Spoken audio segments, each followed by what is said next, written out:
Boa noite a todos, irmãos e irmãs aqui presentes. Sejam todos bem-vindos aos nossos irmãos que também nos acompanham pelas redes sociais. A nossa saudação. Sintam-se todos acolhidos pela espiritualidade amiga que, bem antes de nós chegarmos, já estavam aqui, preparando este ambiente para nos acolher. Então, que a paz do Mestre Jesus esteja conosco. Nós vamos aproveitar, essas irradiações, este ambiente agradável, as irradiações aqui. E, como de costume, nós sempre iniciamos os trabalhos sempre com iniciamos e encerramos os nossos trabalhos com uma prece.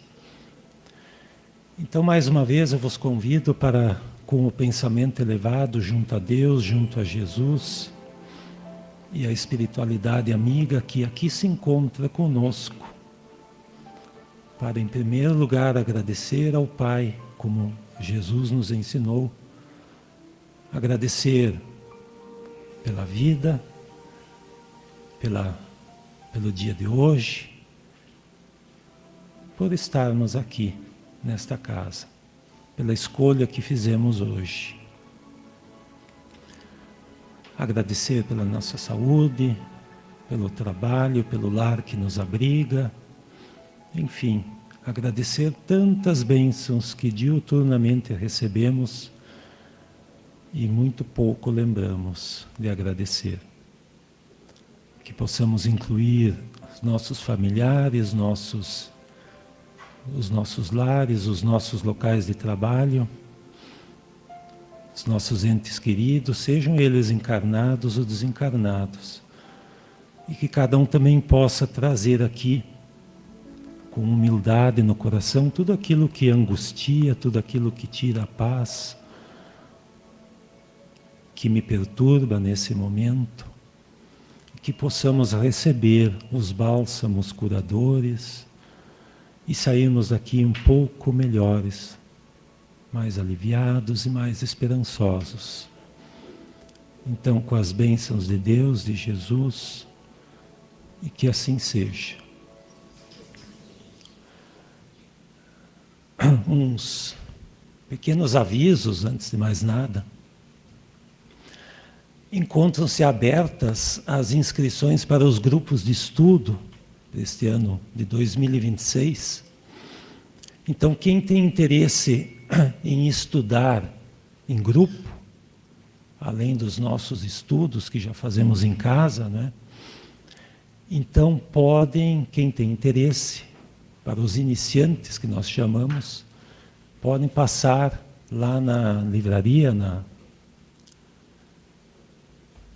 biblioteca, a fim de obter maiores informações sobre os horários, Mas adianto que os grupos funcionam à noite, os grupos de estudo. Quem já é estudante, a rematrícula já é automática. Também para as crianças, para os jovens, As crianças, a evangelização também, as inscrições estão abertas. E elas acontecem, as aulas, os estudos acontecem nos sábados à tarde. Também maiores informações lá junto com a livraria. Sabe que a casa, ela precisa de adequações por conta da acessibilidade. E tudo aquilo que diz respeito a melhorias, a reformas, implica custos. Então, por esta razão, para angariar recursos, a casa está promovendo uma pizza, cartões de pizza, ao valor de R$30. Então, essas pizzas, congeladas, podem ser retiradas no dia 7 de março. Então, quem quiser colaborar, também pode falar com os trabalhadores, que todos nós temos os bloquinhos de venda, ou também ali na secretaria ou não, na biblioteca. E uma casa espírita, hospital de almas, escola de almas, e ela visa acolher, consolar, conformar. E pensando nisso, no acolhimento também, nós temos uma novidade, que é a formação de um grupo intitulado, chamado Pulsar Amarelo, que é um grupo de acolhimento que os senhores podem ver ali na tela, não é?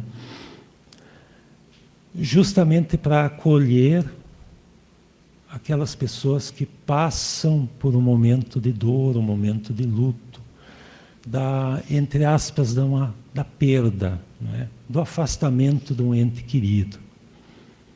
Então é um grupo, é uma terapia em grupo, é um trabalho em grupo.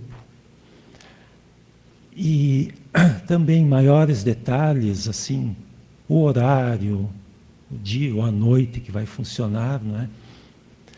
Quem tem interesse em participar, também em março. Os grupos de estudo, a evangelização, começam a partir de segunda quinzena de março. E em março também esse grupo, Pulsar Amarelo, então pretende ter a sua reunião, né, os seus encontros.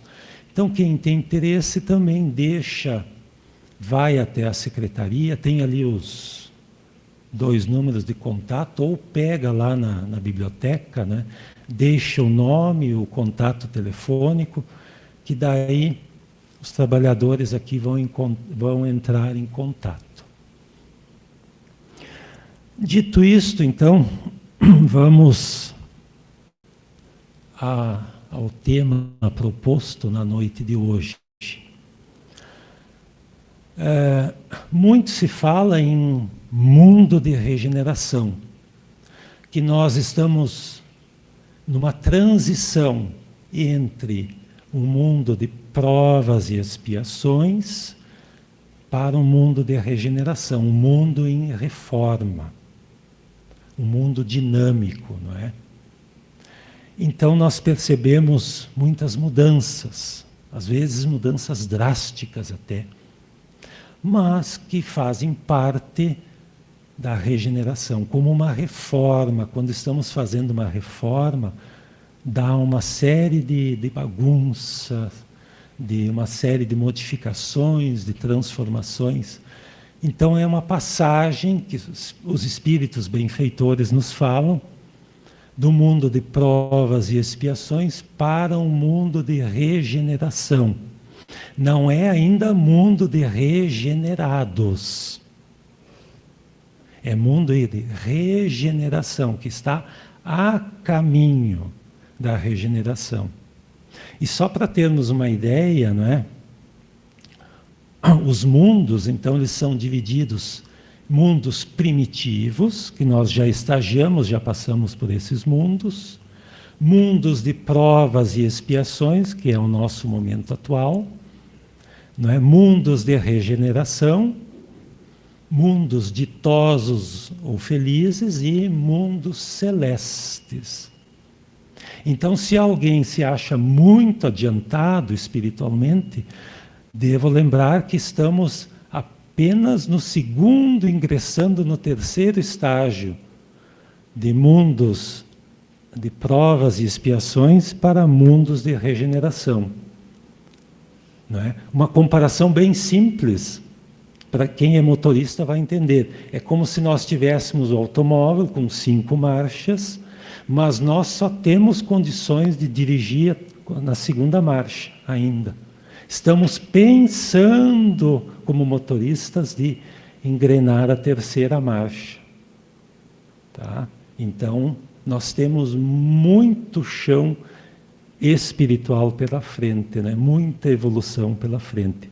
Em mundos de regeneração, não de regenerados, é que têm um pouco de alívio, que podem respirar um pouco mais tranquilo das provas, das vicissitudes, das angústias, mas que ainda têm muito que aprender.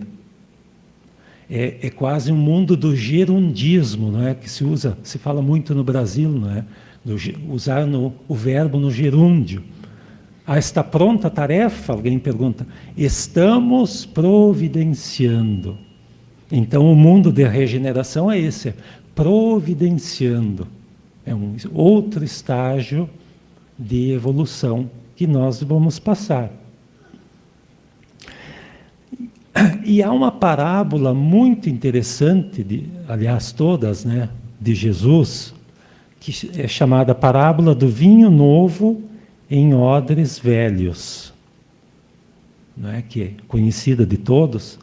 E antes de mais nada, é importante nós sabermos o significado das palavras, porque eu, por preguiça, sempre pensei que, odre, chutei lá, odre deve ser, na minha concepção, para armazenar vinho, deve ser uma pipa de madeira, né? Imaginei isso. Mas quando fui estudar essa parábola, eu me dei o trabalho, o capricho de olhar, de ver o que significa. E odre é um objeto bem anterior às pipas de madeira que nós conhecemos. E nós devemos lembrar que estamos há 2000 anos atrás, né? Então os recursos tecnológicos eram bem precários. Odre, na verdade, é o quê? É uma espécie de cantil feita de pele do animal, ele é costurado, então é um objeto bem rústico. E ali dentro ele serve para armazenar líquidos, no caso vinho. Então, o ensinamento de Jesus, não é?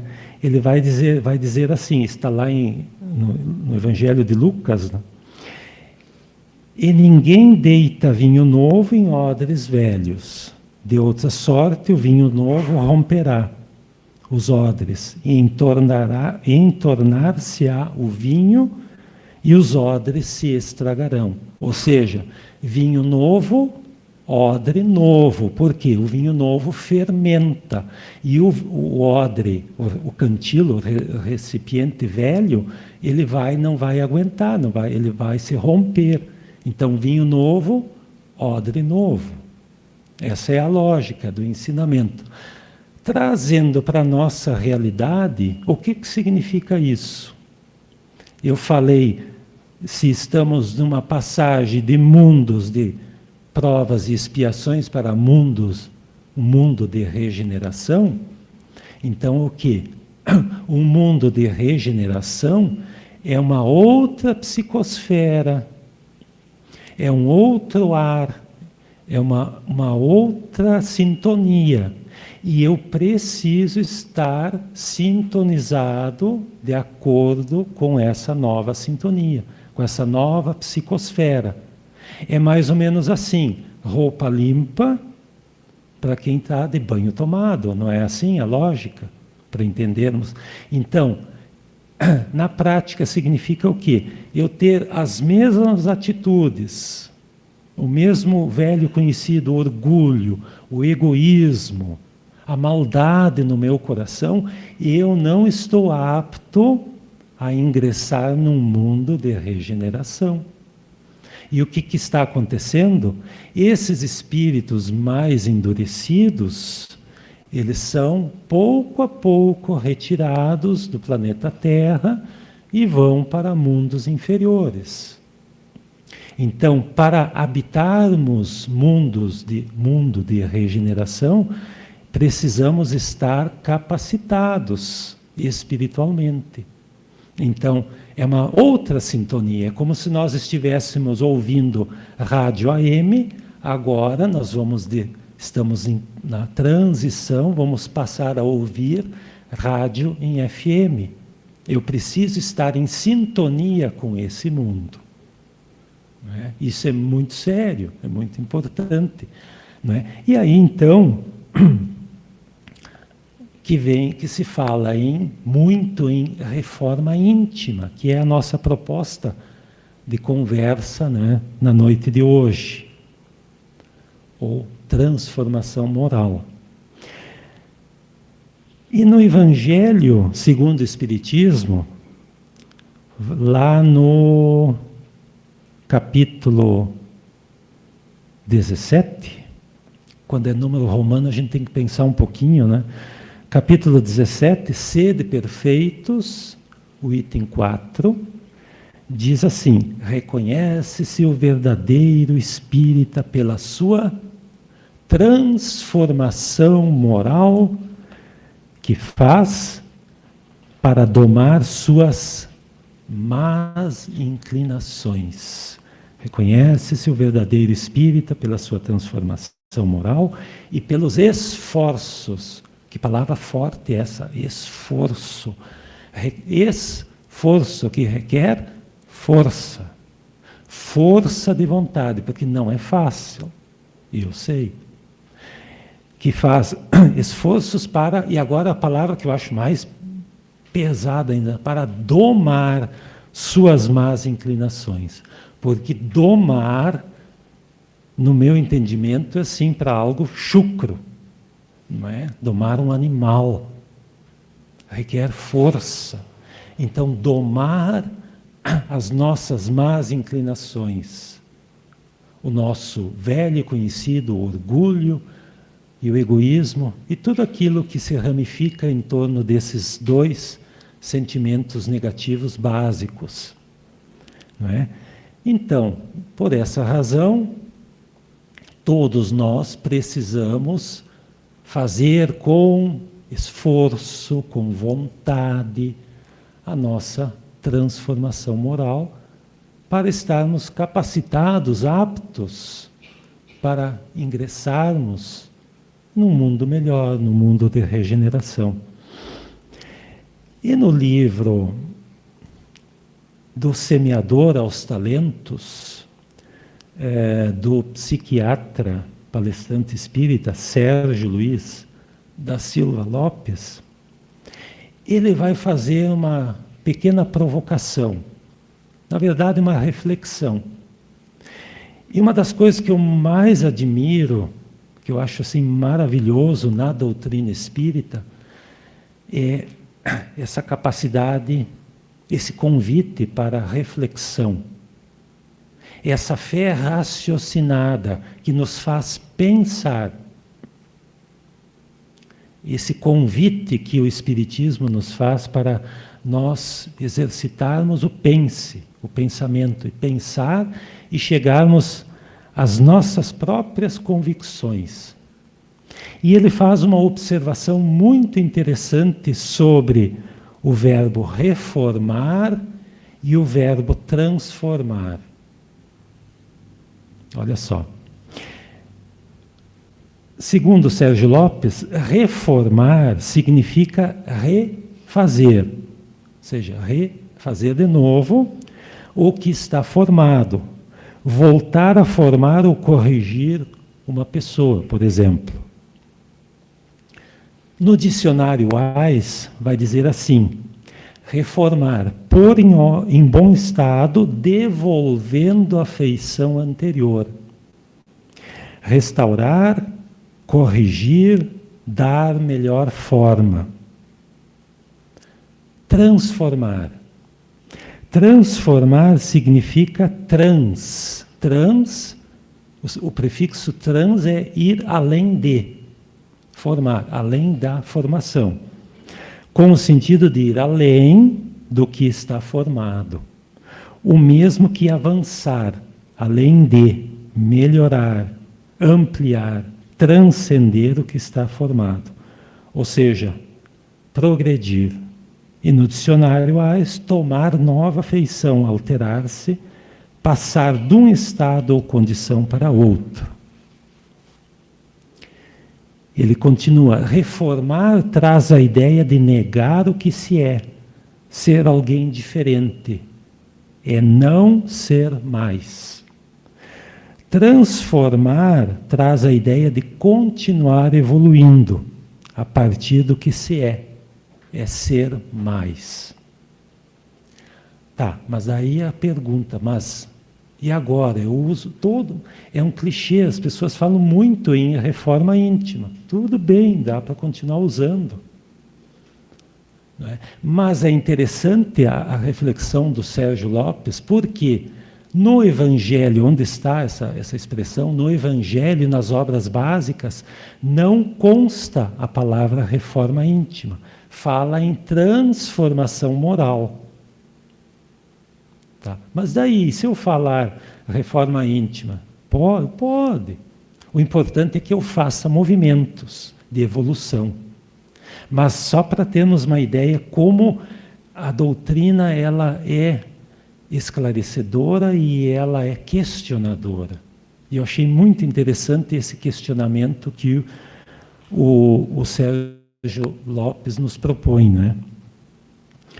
Ele continua dizendo assim: quando reformamos uma casa, nos desfazemos do antigo e colocamos algo novo, móveis, estruturas. Quando transformamos, nós aproveitamos o antigo e transformamos em algo novo. Parece uma questão de palavras, mas não. Na transformação, há o aproveitamento do que foi conquistado até então. Enquanto que na reforma, descarta-se o que se tem para adquirir algo novo. Na reforma se perde e se cria. E aí me faz lembrar daquela lei que estudamos na escola, a lei de Lavoisier. Na natureza, nada se cria, nada se perde, tudo se transforma, não é reforma. Interessante? Nada se cria, nada se perde, tudo se transforma. Não é? É uma questão, então, semântica, uma questão de significado, não é? É como uma casa, eu vou desmontar uma casa, eu vou desmanchar uma casa. Tem um entendimento um pouco diferente. Desmontar, vou montar em outro local. Desmanchar é me desfazer. Ou então aquela criança, não é, que estava com vontade de comer pipoca, daí ela pediu: mãe, estou com vontade de comer pipoca. Daí a mãe diz: pede para a Tata, ela vai fazer para ti, pede. Dali a pouco a criança volta: mãe, a pipoca não explodiu. Quer dizer, a pipoca não estourou, não é? Não explodiu. Tem um significado ali, não é? No entendimento da criança. Então há nuances de significação, não é?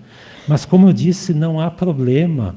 Ninguém vai fazer uma campanha agora para não se usar mais o termo reforma íntima, só transformação moral. Não é esse o objetivo, não é apenas para esclarecer. E como eu disse no início, a casa espírita, não é? O propósito da vivência, dos trabalhos, das palestras, dos estudos é esclarecer, é consolar, é acolher. Dentro de nós não descartamos nada, tudo se aproveita. É o processo da transformação. Podemos exemplificar o que estamos dizendo com alguma personalidade que conhecemos? Sim. Um bom exemplo é Saulo. Saulo, que então era fiel a Moisés, a lei mosaica, não é? Perseguidor dos cristãos, inclusive. Ele, quando conhece Jesus, ele literalmente ele cai do cavalo, não é? E ele se torna Paulo, o grande apóstolo, o grande divulgador do cristianismo. Então há uma transformação, não há uma reforma, é uma transformação assim imediata, como Maria de Magdala é outro exemplo. São pessoas que são transformadas por conta do Evangelho, por conta dos ensinamentos de Jesus. Então é um exemplo de transformação. E é interessante, assim, eu falar, bom, eu depois que conheci a doutrina espírita, ou depois de estudos, ou vou sair desta vida, Espero sair desta vida uma pessoa reformada ou uma pessoa transformada? O que fica melhor no entendimento? O que soa melhor? Eu sou uma pessoa, eu agora me considero uma pessoa reformada ou eu me considero uma pessoa transformada? Olha como faz diferença, né, a palavra. E essa transformação, reforma, transformação, modificação, alteração, ela acontece de dentro para fora. Claro, nada impede lá que a gente faça umas transformações exteriores, uma mudança do corte de cabelo, uma pintura aqui, passar uma glostora no cabelo, não é? Fazer alguma plástica, enfim, as modificações externas que são naturais. Mas a verdadeira transformação, ela é de dentro para fora. A transformação. E aí, Jesus, não é?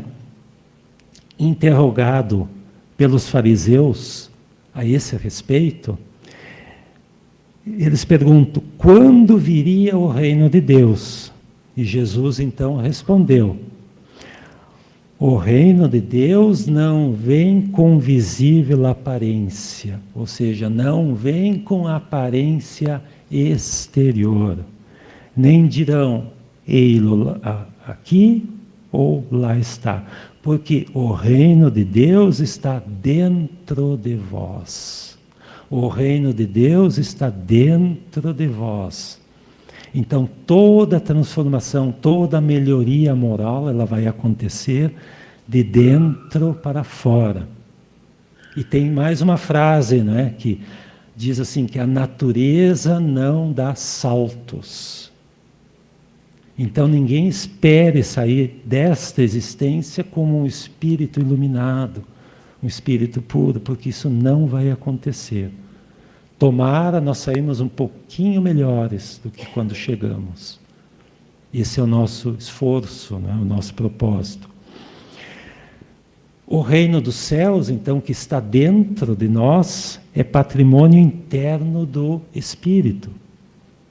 Está dentro, e as pessoas insistem em procurar fora. E aí, para exemplificar, para entendermos isso, lá no Evangelho de Mateus, no capítulo 13, Jesus vai contar 7 parábolas de uma vez só. É muito interessante isso. 7 parábolas falando do reino de Deus. E eu vou resumir aqui. Essas 7 parábolas. A primeira, parábola do semeador. Eis que o semeador saiu a semear e uma parte da semente caiu sobre a estrada e tal. Saiu a semear. A semente vai, o lugar dela é dentro da terra. Dentro. Parábola do joio e do trigo. O reino dos céus é como um homem que semeou boa semente no seu campo. Semente dentro da terra. O reino dos céus. O reino dos céus. 3. Parábola do grão de mostarda. O grão de mostarda, o reino dos céus é como uma semente de mostarda que o homem pega e semeia no seu campo. Semente dentro do solo. O reino do céu, semente, lugar da semente, dentro do solo. Parábola do fermento, número 4. O reino dos céus é como o fermento que uma mulher pega e mistura com 3 porções de farinha até que tudo fique fermentado. Fermento onde? Dentro da massa. O reino dos céus é como o fermento, dentro. Parábola do tesouro escondido, número 5. O reino dos céus é como um tesouro escondido no campo. O homem o encontra e o mantém escondido. Onde está o tesouro? Dentro da terra. Está escondido, dentro. 6. Parábola da pérola de grande valor. O reino dos céus é como um comprador que procura pérolas preciosas. Quando encontra uma pérola de grande valor, ele vai, vende todos os seus bens e compra essa pérola. Onde que está a pérola? Dentro da ostra. Reino dos céus, pérola. Pérola dentro da ostra. 7. Parábola da rede. O reino dos céus é ainda como uma rede lançada no mar. Ele apanha peixes de todo tipo. Peixes estão dentro do mar. Reino dos céus, peixes, peixes dentro do mar. Então, quanta parábola para explicar que o reino de Deus não tem aspectos exteriores, que o reino dos céus, o reino de Deus é patrimônio interior de cada um de nós. E as pessoas insistem em procurar fora aquilo que está dentro. E a doutrina espírita, ela vem trazer a sua mensagem não para as coletividades, mas para as individualidades. Esse é o propósito da doutrina espírita.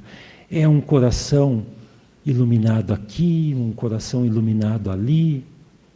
E assim são pequenas luzes que vão se acendendo. Não esperem grandes multidões, mas individualidades que vão conhecendo os ensinamentos de Jesus e vão pouco a pouco transformando as suas vidas.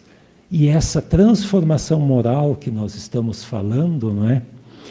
É uma tarefa individual, imprescindível e intransferível. Não é o outro que tem que fazer, não é o outro que tem que ouvir. Sou eu mesmo que tenho que estar aqui, que tenho que acolher e fazer as minhas modificações necessárias. E para tanto, a doutrina espírita, né, o livro dos Espíritos, nos propõe um modelo. E é assim, eu considero uma das perguntas mais importantes do livro dos Espíritos, se não a pergunta mais importante, a 625. Guia e modelo. E é interessante o que o Haroldo Dutra Dias nos diz, que as pessoas seguem muitas vezes os seguidores da doutrina e acabam se decepcionando. Porque vem alguém lá, começa a admirar, alguém que faz palestra e tal, e esse divulgador, seja lá um trabalhador, pode ser não só que divulga a doutrina, mas um trabalhador, muitas vezes ele acaba sendo um espelho, uma referência. E nós somos faltantes, nós erramos, nós somos humanos.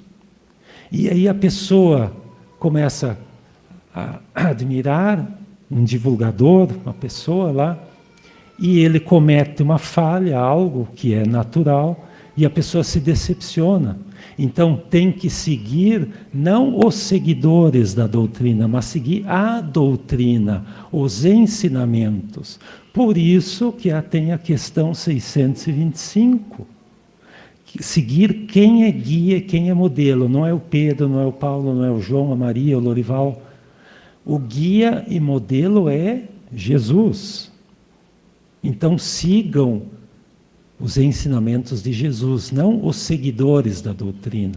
Sigam o ensinamento, a doutrina. E guia e modelo, o Mestre Jesus, que é o nosso guia, não é? A nossa luz. E para encerrarmos, então, né, essa a mensagem na noite de hoje, não é? Tá? Como eu falei, então, reforma íntima é um termo que aparece, vai muitas vezes aparecer. Mas a diferença que há, né, entre reforma e transformação, do ir além, não é? Que esse seja o nosso propósito, então, de nos tornarmos seres humanos, pessoas melhores. E para encerrar, então, não é que, lembrando que o passe ele é dado de forma coletiva, não é? Então, nesse momento, convido a todos para nós,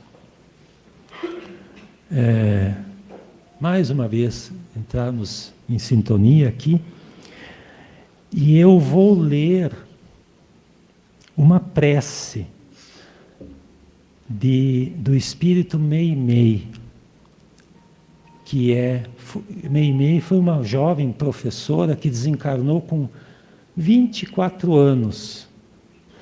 E a mensagem dela é sempre de muita doçura, de muita esperança, de muita paz. Então, não é, nós vamos encerrar com essa oração aqui do Espírito Meimei, através da psicografia de Chico Xavier. Ela se chama Ora e Confia.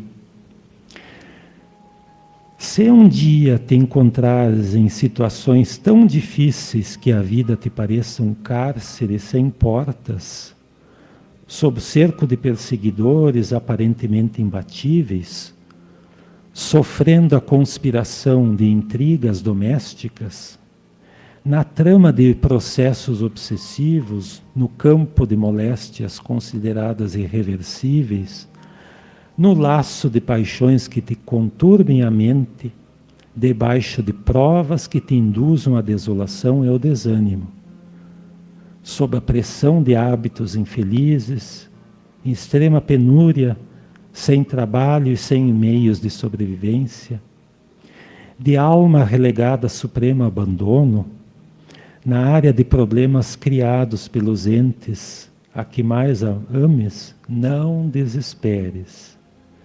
Ora em silêncio e confia em Deus, esperando pela divina providência, porque Deus tem estradas onde o mundo não tem caminhos. É por isso que a tempestade pode rugir à noite, mas não existem forças na terra que impeçam cada dia a chegada de um novo amanhecer. Então que essas palavras sirvam de bálsamo para cada um de nós, que acalente o nosso coração, acalente as nossas dores, as nossas inquietações, que também esses bálsamos se dirijam aos nossos lares, aos nossos locais de trabalho, e a quem está nesse momento no nosso pensamento. Então, com as bênçãos de Deus, de Jesus e de Maria, a mãe espiritual de todos nós, que nos abençoe hoje, sempre, e que assim seja. Então, agradecemos a presença de todos, desejamos uma boa noite.